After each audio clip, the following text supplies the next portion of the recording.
আজ আমাদের গন্তব্যস্থল হচ্ছে বেলুড় মঠ রামকৃষ্ণ মিশন। দক্ষিণেশ্বর মন্দিরের প্রবেশদ্বার থেকে ঠিক বাঁ দিক দিয়ে যে রাস্তাটি চলে যাচ্ছে সেই রাস্তাটি ধরে আমরা চলে যাব মা ভবতারিণী ফেরিঘাটে, এবং এই ফেরিঘাট থেকে টিকিট নিয়ে আমরা লঞ্চ করে জলপথের মাধ্যমে যাব আমরা আমাদের বেলুড় মঠ বা রামকৃষ্ণ মিশনের উদ্দেশ্যে।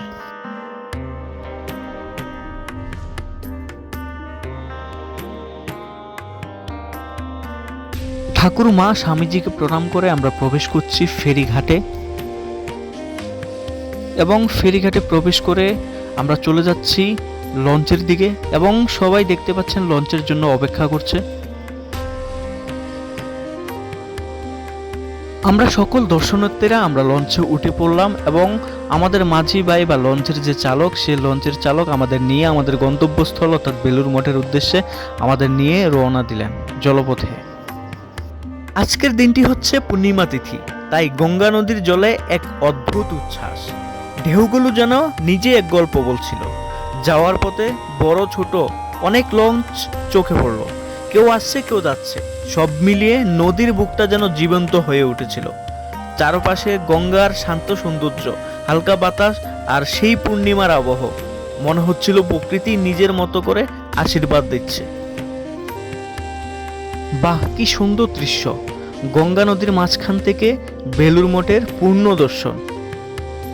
জলপথে কয়েক কিলোমিটার পথ পাড়ি দিয়ে আমরা চলে এসেছি আমাদের গন্তব্যস্থানে।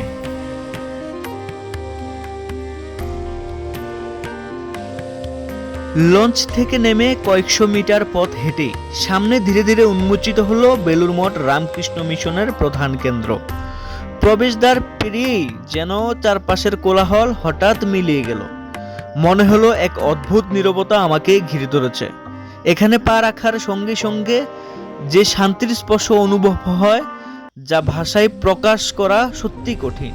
মনে হয় যেন মনটা নিজে নিজে থেকে স্থির হয়ে যায়, আর ভেতরটা ভরে ওঠে এক গভীর প্রশান্তিতে।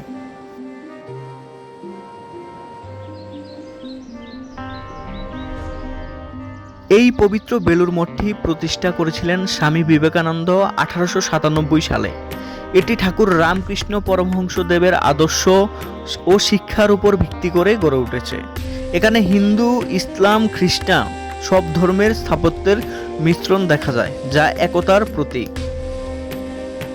বন্ধুরা, এখানে আসা মানে কোনো একটি স্থান দর্শন করা নয়, বরং নিজের ভেতরের সত্তার সঙ্গে এক নিঃশব্দ সংযোগ স্থাপন করা।